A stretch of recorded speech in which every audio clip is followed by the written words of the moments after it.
Yo, what's good, guys? Just woke up, headed back to New York, and yeah, guys, things are pretty good. I'm excited for the next, 2-3 months, and so a 60-day sprint, going to be answering all your questions, and so let's dive right into it. So Han Solo, what's up, dude? Han, I know you left a comment or a question on the last video, so I'm going to be answering that. And for anyone else, just drop questions in the comments regarding agency, lifestyle, travel, whatever. It doesn't really matter. I just want to give as much value as I possibly can while on this 60-day sprint. So let's get into it. So Han Solo said, this might be a little different than usual agency question, but how do you go about removing/blocking off negative people like family you had to live with while trying to focus on the agency? I find the level of negative stuff I have to deal with through people I'm forced to live with takes such a mental toll on me, and it makes focusing on the agency much harder. Not sure if you've ever dealt with this, but would love your thoughts. Yeah, dude, we to be honest, dude, like we all deal with this, right? Like as founders, as entrepreneurs, this is something that you're going to be dealing with. And so that's why I'm a really big advocate of once you make your first 10, 15, 20K and you have like 2 to 3K set aside, get involved in the space, find other agency owners who are at the same level, if not doing better than you, and then travel with them or go somewhere and just lock in a place for 2-3 months at a time. And it's true. Like, yes, there will be negative people in your life. If you want to deal with your immediate family, then you might have to deal with it in the short term, right? Like a lot of us are, in the beginning, we're stuck at home, but you have to deal with it in the short term. But you have to also find ways to make your work environment as low friction and efficient as possible. So, for example, if you are home and if you are dealing with these family members making it super difficult to focus on the agency, you have to have your own room, your own office space, and you have to make it yours. Put post notes on the wall, put your vision board on the wall, put people you look up to on the wall. You want to make your work environment exciting for you to work, essentially. Like, I'm going back to New York City, I'm going back to family, and I have my own office space, and it's basically just my space to work. What I will say, too, is that in the beginning, your identity is going to be changing so quickly that you might not relate to the people around you. And that's a really difficult thing to go through, because people will not understand what you're trying to do on a day-to-day basis, and by extension, it's going to then rub off onto you, and you might be questioning, oh, am I doing something wrong? Oh, is this even the right thing to do? But yes, I just posted on X about this. I post on X like every day, just random thoughts and bullshit, and I was saying how do not let society and the people around you and your environments make you feel guilty for the goals and ambitions that you have.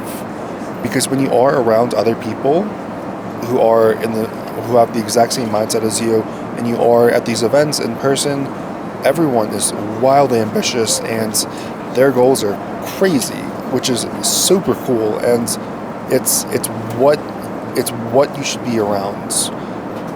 And so you should never, ever, ever allow your family or your hometown friends make you feel guilty for the things that you want to do.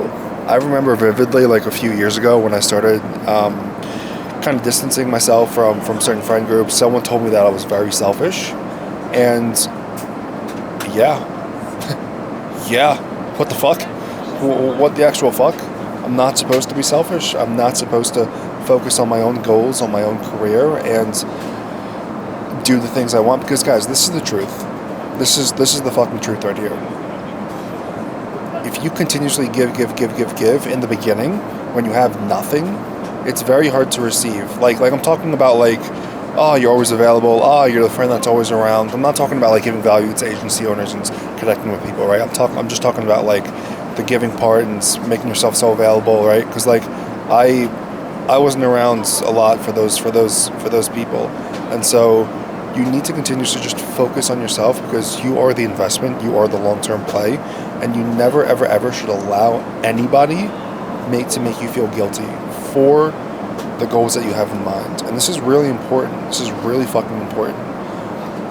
But it gets so much easier once you actually are in the game for long enough and you are around others who are on the same mindset and wavelength as you.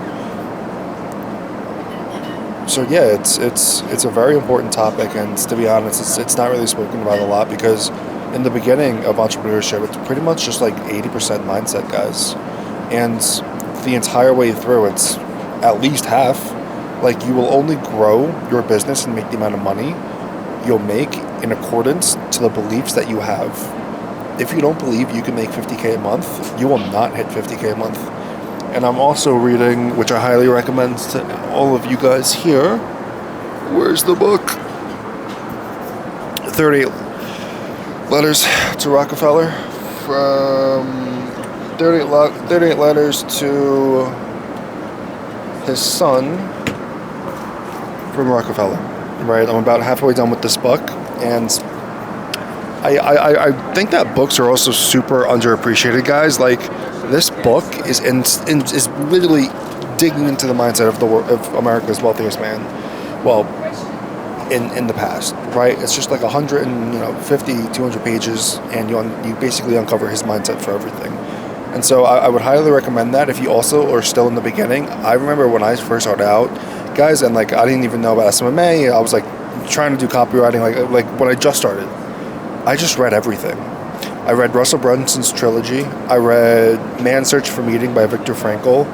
I read Meditations by Marcus Aurelius, like all these self-help books. And yes, they did help, but I will say is like I eventually stepped away from the books and just focused obviously on making money. And now I'm kind of starting to reintroduce books because I need to establish a new identity moving forward, to get to that 150, 200K a month mark. And so books are essentially like a portal into the minds of anybody you look up to. So they're super underappreciated. But yeah, I really hope that this video like puts into perspective that, most importantly, do not let anybody make you feel guilty for the goals that you have in mind. People around you will think that you're crazy or abnormal, and yeah, that's true. I mean, we're all delusional in this space, and you need to have that belief, because if you don't have that belief, you will be capped by how much money you make, how fast and how quickly, and how much scale your agency does, right? So I really hope this video hones in that point. Han Solo, let me know, man, if that helps, dude. And for everyone else, if you guys have questions regarding anything, just drop them below. And yeah, things are pretty good, guys. So like I said, I'm stoked for the next 2-3 months, and check out this.